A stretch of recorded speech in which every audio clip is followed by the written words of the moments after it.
बघा, आज सेतू अभ्यासाचा 30वा दिवस म्हणजेच आपल्या सेतू अभ्यासाच्या चाचणीचा आज दिवस आहे आणि दुसरी चाचणी या ठिकाणी आपण कशी सोडवावी आणि कशा पद्धतीने उत्तर लिहावी त्याचं थोडंसं मार्गदर्शन, त्याची थोडीशी माहिती मिळवणार आहोत.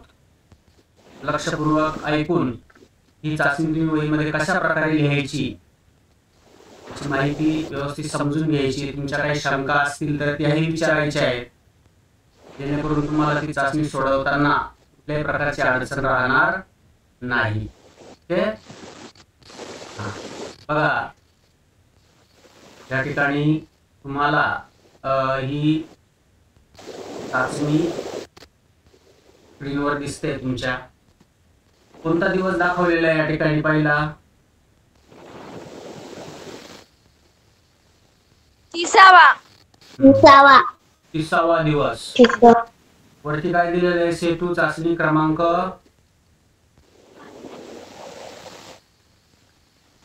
2. म्हणजे कोणत्या दिवसापासून कोणत्या दिवसापर्यंत आहे?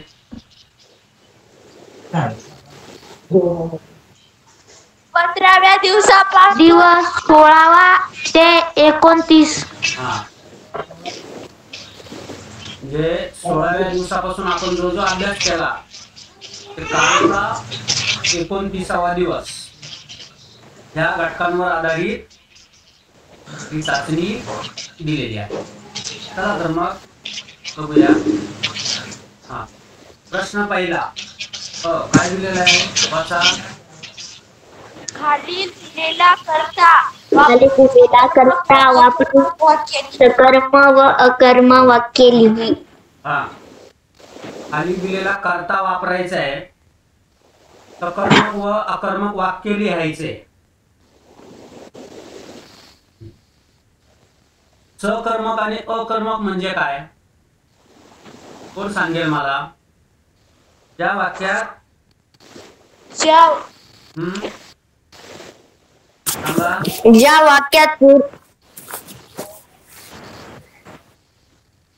फुल रोशन बरोबर आहे.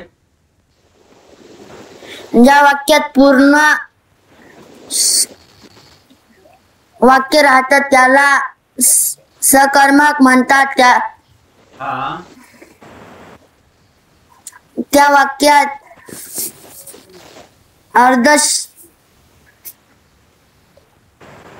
बर, ठीक आहे, चल. तू चांगला सांगण्याचा प्रयत्न केलाय. सकर्मक आणि अकर्मक म्हणजे पूर्ण वाक्य राहतं म्हणजे काय? पूर्ण वाक्य असतंय म्हणजे कसं? त्याच्यामध्ये कर्ता, कर्म आणि क्रियापद हे तीनही असतात, त्याला सकर्मक असे म्हणतात. शाबास. कर्ता, कर्म आणि क्रियापद हे तीनही घटक असतील तर ते सकर्मक. आणि अकर्मक म्हणजे त्याच्यात काय नसतं? कर्म. आता इथं कर्ता दिलाय ना आपल्याला, प्रथमेश दिलाय की नाही? हो. मग सांगा ना, प्रथमेश हेच नाव वापरायचंय. पहिल्या वळीवर काय वाक्य लिहाल सकर्मक क्रियापद वापरून? प्रथमेश शाळेत जातो. प्रथमेश शाळेत जातो. सांगा या वाक्यात कर्ता कोणता आहे? प्रथमेश. सकर्मक क्रियापद कोणतं आहे? शाळेत जातो. शाळेत जातो म्हणजे कर्म काय याच्यात? शाळेत आहे की नाही? आणि जातो हे काय आहे? क्रियापद. बरोबर. प्रथमेश शाळेत जातो, सकर्मक क्रियापद. आता हाच कर्ता वापरून अकर्मक वाक्य लिहा बरं. प्रथमेश जातो. बरोबर. याच्यात अकर्मक का आहे? तर तो जातो, नेमका कुठे जातो याची आपल्याला माहिती मिळत नाही, आहे की नाही? प्रथमेश जातो. उदाहरणार्थ आपण असं जर वाक्य घेतलं, प्रथमेश लिहितो. काय? प्रथमेश लिहितो. तर हे काय आहे? अकर्मक क्रियापद असणार वाक्य आहे. बरोबर आहे की नाही? चला आता खालील दिलेले विशेषण व त्या विशेषणाचा उपप्रकार लिहा. आता तुम्हाला विशेषणाचे आपण कोणकोणते 3 प्रकार पाहिले हे लगेच आठवले पाहिजेत. बघूया बरं किती जण मला सांगतायत. विशेषण बरं का, नाम, सर्वनाम, विशेषण, क्रियापद, अशा प्रकारे विशेषणाचे 3 प्रकार आहेत.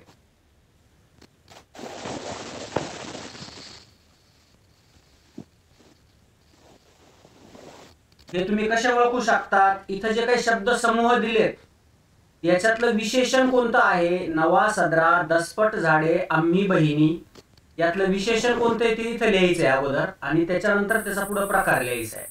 विचार करा थोडासा.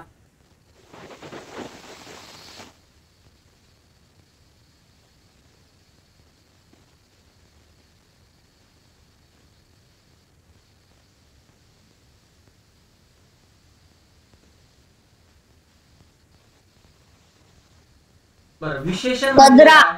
विशेषण म्हणजे काय मला सांगा. विशेषण कशाला म्हणतात? नामाबद्दल अधिक माहिती सांगणारा शब्द, बरोबर आहे की नाही? नामाबद्दल अधिक माहिती सांगणारा शब्द.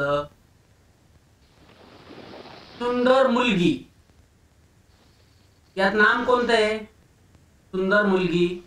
सुंदर नाम नाम मुलगी. आणि विशेषण कोणतं आहे? सुंदर. हा. सुंदर. हा. Okay okay. मग बघा ना रे. मग इथं हा. आता नवा, सदरा, यात विशेषण कोणतं आहे? नवा. नवा, बरोबर. दसपट, झाडे. दसपट. दसपट. आम्ही, बहिणी. हा. आता विशेषणाचा प्रकार सांगायचा इथं. कोणतं विशेषण आहे? विशेषणाचे 3. सदरा. अरे बाळांनो, विशेषणाचा उपप्रकार. इथं विशेषण तुम्ही कोणतं? सदरा, झाडे, बहिणी हे नाम आहे. सदरा, झाडे, बहिणी हे काय आहेत? नाम. हा. सदरा, झाडे, बहिणी हे नाम आहे. त्या नामाचं वर्णन कशाने केलेले? सदरा कसा आहे? नवा. मग ते विशेषण झालं. समजतंय का? हा. 10 झाडे किती आहे? किती पट आहे झाडे? 10 पट. मग झाडे हे नाम झालं आणि विशेषण 10 पट झालं. आणि तिसरं काय आहे?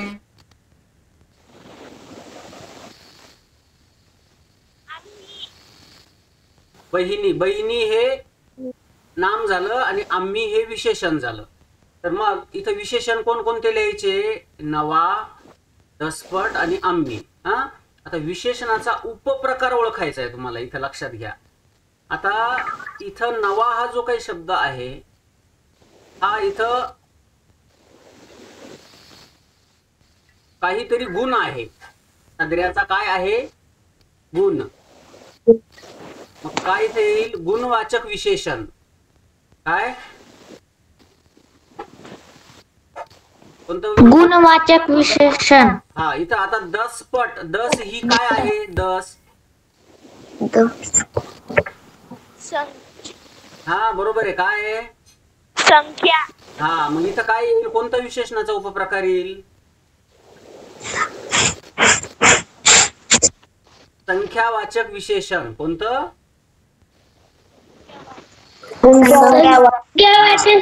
संख्यावाचक विशेषण. आणि तिसरं इथं बघा, आम्ही, तुम्ही, तू, इथं कोणतं विशेषण येईल? मग सार्वनामिक विशेषण. कोणतं? हा. विशेष. Okay okay. हा. चला, इथं इंटरनेट वरून घेतलेल्या या कवितेचे वाचन करून खाली दिलेल्या प्रश्नांची उत्तरं तुम्हाला लिहायची आहे. हा. बघा, आता तुम्हाला ही कविता वाचायची आहे ती जर तुम्ही व्यवस्थित वाचली तर तिच्या प्रकट वाचनासाठी 2 गुण आहेत. वाचा, 1 मिनिटाचा वेळ देतो, झटपट वाचा. मनात मनात.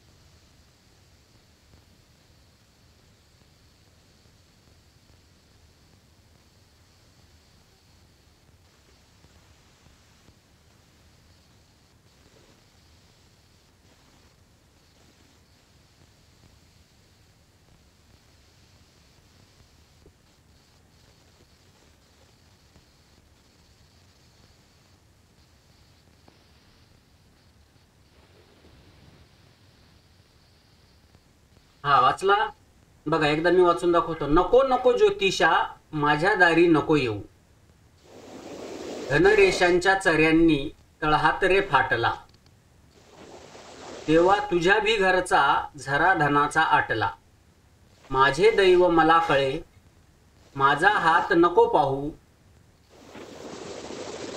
म्हणे नशिबाचे 9 ग्रह तळहाताच्या रेघोट्या, आपा नको मारू थापा अशा उगा खऱ्या खोट्या. अतिशय सुंदर अशी कविता आहे. ही कविता कुणाची आहे बरं? बहिणाबाई चौधरी. बहिणाबाई चौधरींची कविता आहे. परत एकदा वाचतो. नको नको ज्योतिषा माझ्या दारी नको येऊ, नको नको ज्योतिषा माझ्या दारी नको येऊ, धनरेशांच्या चऱ्यांनी तळहात रे फाटला, तेव्हा तुझ्या बी घरचा झरा धनाचा आटला, देवा तुझ्या बी घरचा झरा धनाचा आटला, माझे दैव मला कळे माझा हात नको पाहू, म्हणे नशिबाचे 9 ग्रह तळ हाताच्या रेघोट्या, म्हणे नशिबाचे 9 ग्रह तळ हाताच्या रेघोट्या, बाप्पा नको मारू थापा अशा उगा खऱ्या खोट्या. या कवितेवर आधारित तुम्हाला प्रश्न दिलेत. कवयित्रीचा कोणत्या गोष्टीवर विश्वास असेल असे तुला वाटते? कोणत्या गोष्टीवर विश्वास असेल? देवावर. देवावर. देवावर नाही. बघा, तुम्ही काळजीपूर्वक वाचा. 9 ग्रह. तुम्ही त्याचे उत्तर का सगळे कवितेवरच दिलेले असतात असं नाहीये. त्या कविता जर तुम्ही नीट समजून घेतली, बघा, नको नको ज्योतिषा माझ्या दारी नको येऊ, म्हणजे ज्योतिष असतो ना तो भविष्य सांगणारा, माहितीये ना? हो. हा.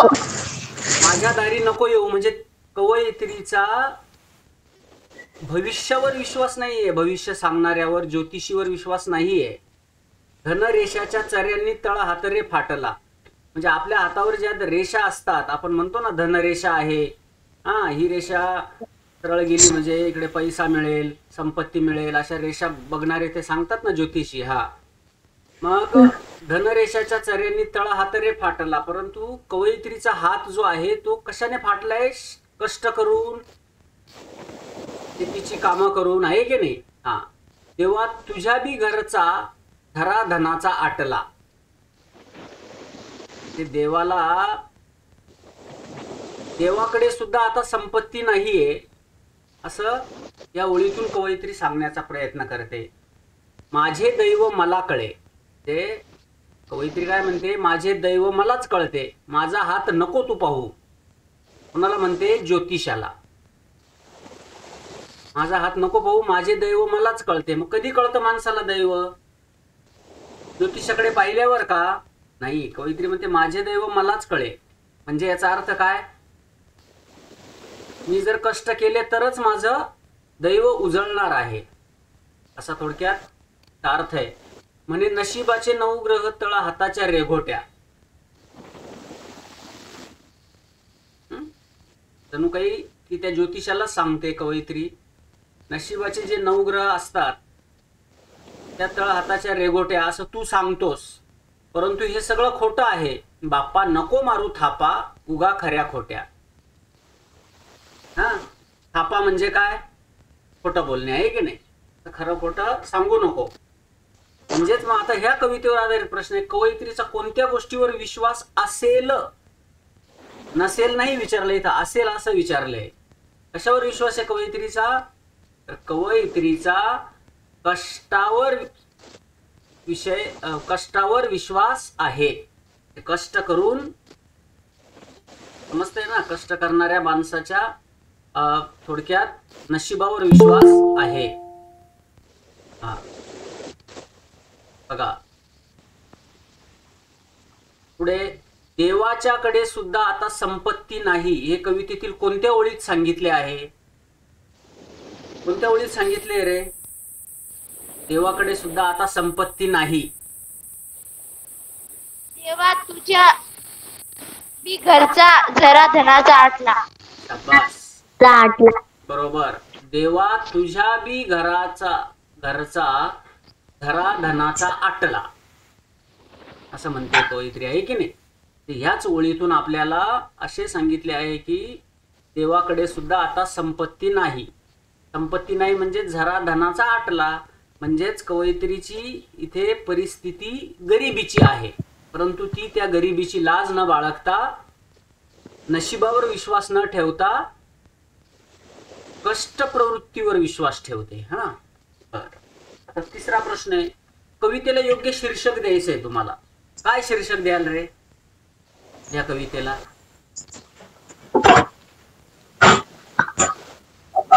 आपण भरपूर उतारे पाहिले, त्यांना आपण शीर्षक कसं द्यायचं हे समजून घेतलंय. कवितेला योग्य असं शीर्षक असलं पाहिजे, ते शोभलं पाहिजे. हा सांगा. कष्ट करणे.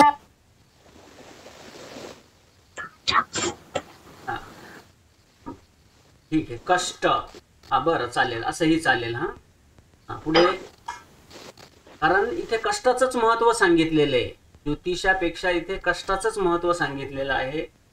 हा, नशीब माणसाचं कष्टानेच उजळतं, ज्योतिषाकडे हात पाहून नाही. हा कष्ट, ठीक आहे. अजून हे एक चालेल शीर्षक. अजून दुसरं काय देता येईल?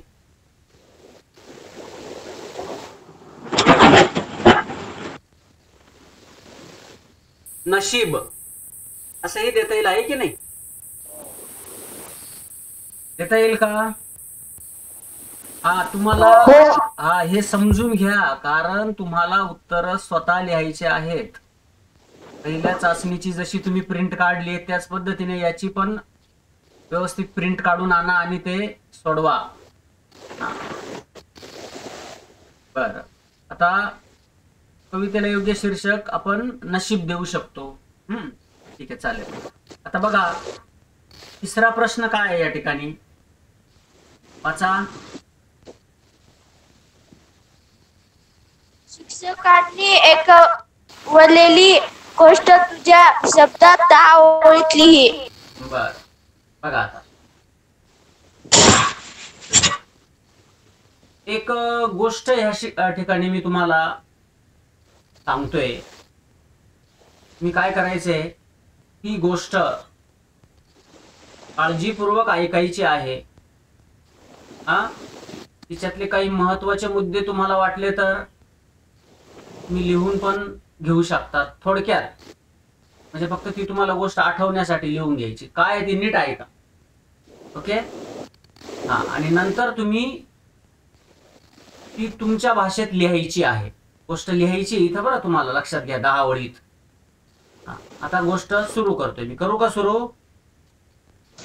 हो. ऐकताय तुम्ही? हो. बघा,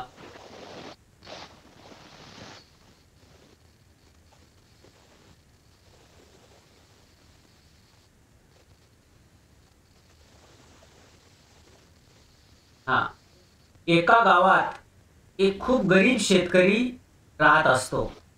आपला उदरनिर्वाह करण्यासाठी तो एक कोंबडी विकत घेतो. काय विकत घेतो? कोंबडी.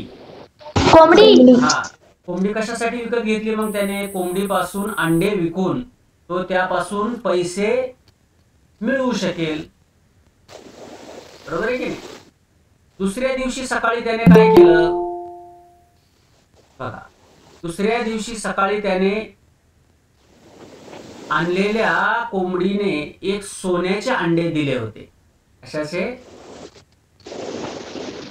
सोन्याचे. हा, समजले का? पहिल्यापासून समजलं का? एका गावात एक गरीब शेतकरी राहत होता. उदरनिर्वाह करण्यासाठी त्याने एक कोंबडी विकत घेतली आणि त्या कोंबडीपासून जे काही मिळणारे अंडे, ते अंडे विकून तो पैसे कमवू शकेल. दुसऱ्या दिवशी त्या कोंबडीने एक सोन्याचे अंडे दिले.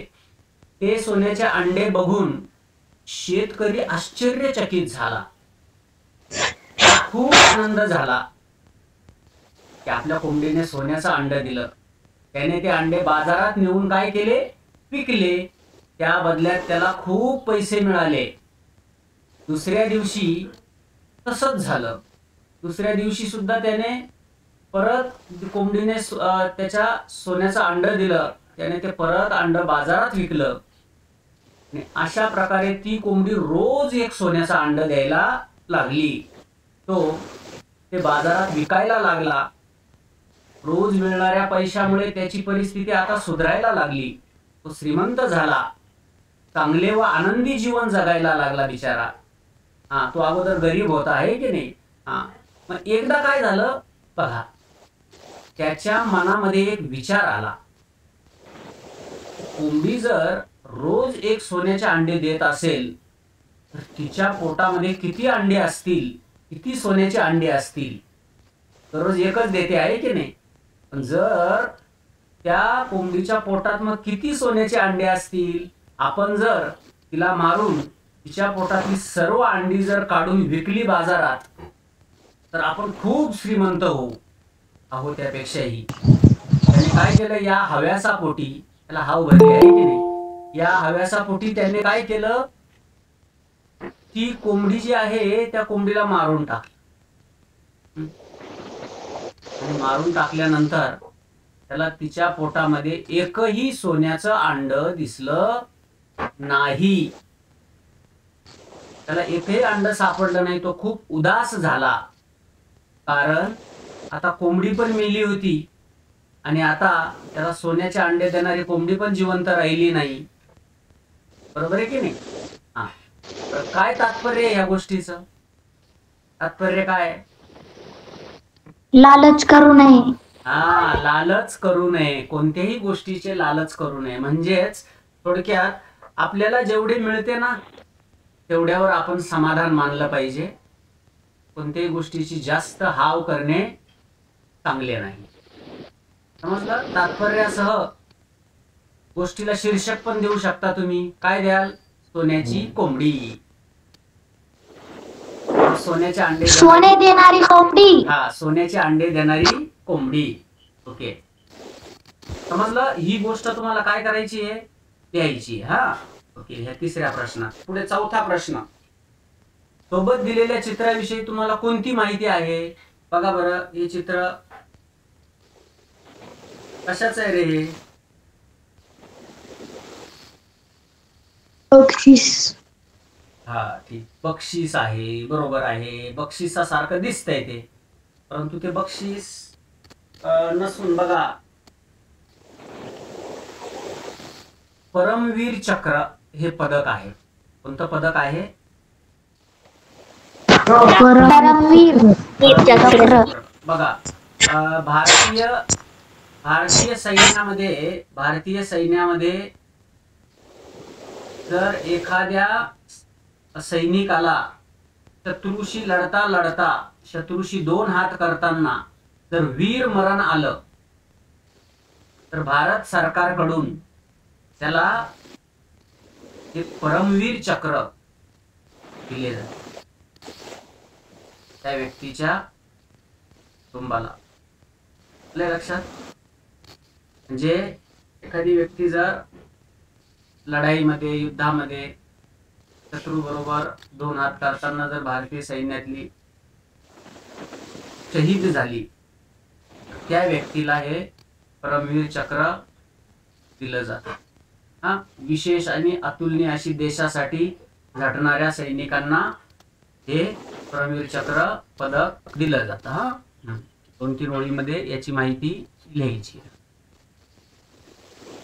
पुढचा विषय आहे मराठीची चाचणी संपली. हा, पुढे कोणता आहे?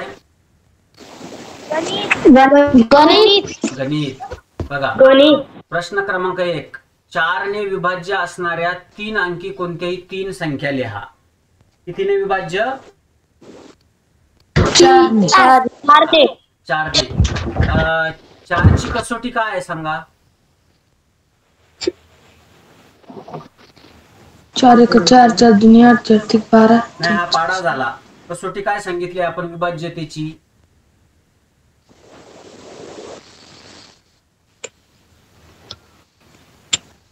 त्या संख्येच्या एकक आणि दशक स्थानचा अंक कोणता? एकक आणि दशक स्थान. एकक आणि दशक स्थानच्या अंकाला जर 4 ने भाग गेला